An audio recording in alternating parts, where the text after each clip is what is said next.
Hello everyone, I am Teacher Michelle and welcome to another episode of Unang Math. In this episode, I will be discussing this lesson about converse of the triangle Midsegment Theorem.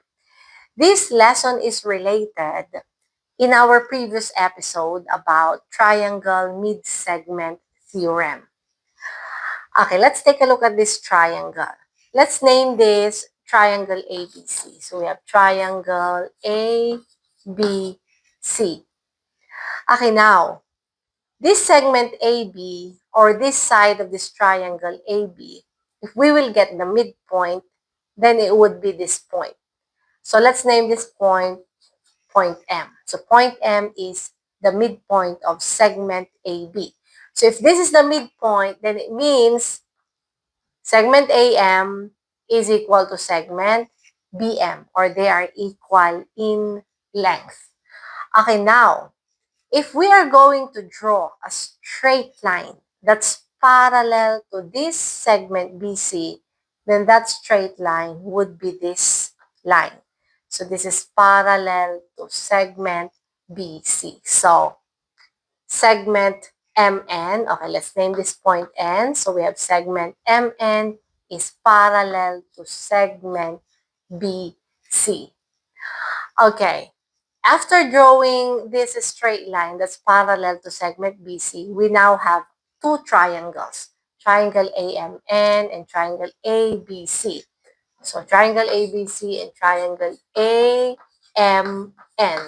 These two triangles are similar figures. Okay, why similar figures?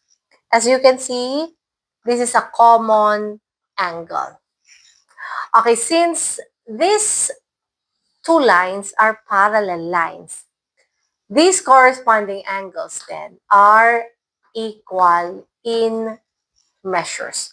So this angle corresponds to this angle, and they are equal in measures. So from that, we now have two corresponding angles that are equal in measures. So that's A similarity. So these two triangles are similar figures. Okay, since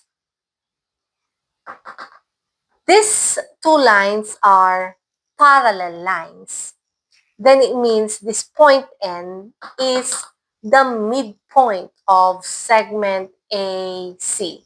So if this is the midpoint, then we can say that segment AN is equal to segment NC.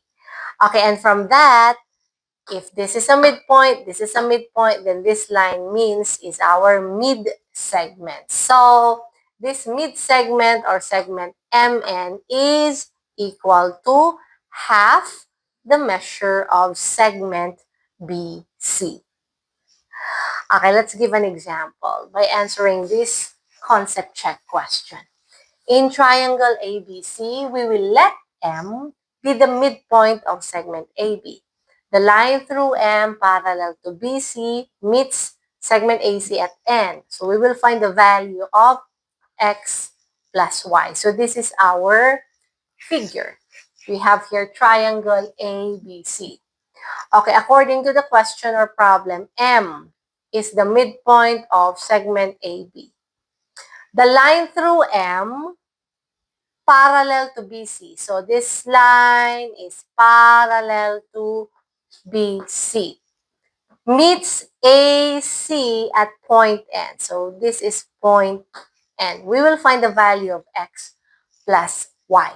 Okay, since these two lines are parallel, then that means point N is the midpoint of segment AC. Okay, again, these two triangles that are formed after we draw this line segment MN, these two triangles are similar figures. So this AN or segment AN is equal to segment NC because this point N is the midpoint of segment AC. So we are looking for the value of X and Y. So X is this length. So from A to C, or this segment AC is 14 centimeters. Since this is midpoint, then half of 14, then X is 7 centimeters. So X is 7 centimeters. So 7 centimeters. What about the measure of Y? So Y is this segment. And again, this is midpoint, midpoint. So it means this is our mid segment. And this measure is half the measure of segment BC. So half of 12 is 6. So it means X plus Y is 13. Okay, now, let's answer the following questions. Our first question here is, points M and Q are the midpoints of segment AB and segment BC, respectively. If segment MN is parallel to segment BC and parallel to segment PQ, segment MN is equal to 8 centimeters and RQ is 5 centimeters. Find the length of segment PR. So let's analyze this figure here. So point M is the midpoint of segment AB. Point Q is the midpoint of segment CD. Okay, according to the question or problem, we have here a condition. Segment MN, this segment BC, this segment, and segment PQ, this segment. These are parallel. So, parallel lines. Segment MN is given and the measure is 8 centimeters. And segment RQ, or from here to this point, that's 5 centimeters. So find the length of PR. PR is this length. So how are we going to find the length of segment PR? Okay, since this is, or these two lines are parallel lines. Okay, let's consider this triangle first. Triangle A, B, C. Since these two lines are parallel, then it means this point N here is the midpoint of segment AC.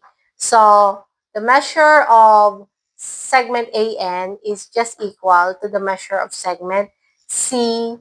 Okay, so this is a midpoint, midpoint. So segment MN is our mid segment. So if this is 8 centimeters, then segment BC is 8 times 2. So it means this is 6 centimeters. Okay, now, let's consider this triangle BCD. We are looking for segment PR, the measure of segment PR. Okay, Q is the midpoint of segment CD. This line and this line are parallel lines. So it means point P here is the midpoint of segment BD. So BP is equal to segment DP. Okay, so this is midpoint, then it means line segment PQ is a mid segment. So if this is mid segment, it's half the measure of segment BC. So half of 16 is 8. This is already 5, so it means 8 minus 5. Then PR now is 3 centimeters. So this is 3 centimeters. Okay, moving on to our last question. According to this, points M and N are the midpoints of segment DB and AC respectively. If segment AD is parallel to segment MN, parallel to segment BC, and segment AD is 6 centimeters, BC is 14 centimeters, find the length of segment MN. So this is our figure. M and N are midpoints. So this point M is the midpoint of segment BD. Okay, point N is the midpoint of segment AC. Okay, now, it's given that segment AD is 6 centimeters. This segment 6 centimeters. AD, MN, BC. So AD, MN, and BC, these are all parallel lines. AD is 6 centimeters, BC is 14 centimeters. So this is 14 centimeters. What would be the length of segment MN, or this segment? Okay, if you're going to take a look at this one, considering this triangle, this one, we can consider this segment MN as the mid-segment of this triangle. It would be the mid-segment until here if the length of the segment would be BM. So it would be the mid-segment. So what we have to do right now is draw a line or straight line that would be parallel to this segment AC. So this is now our parallel line to this segment AC. So extend this and extend this also. Okay, so looking at this figure, this is a parallelogram.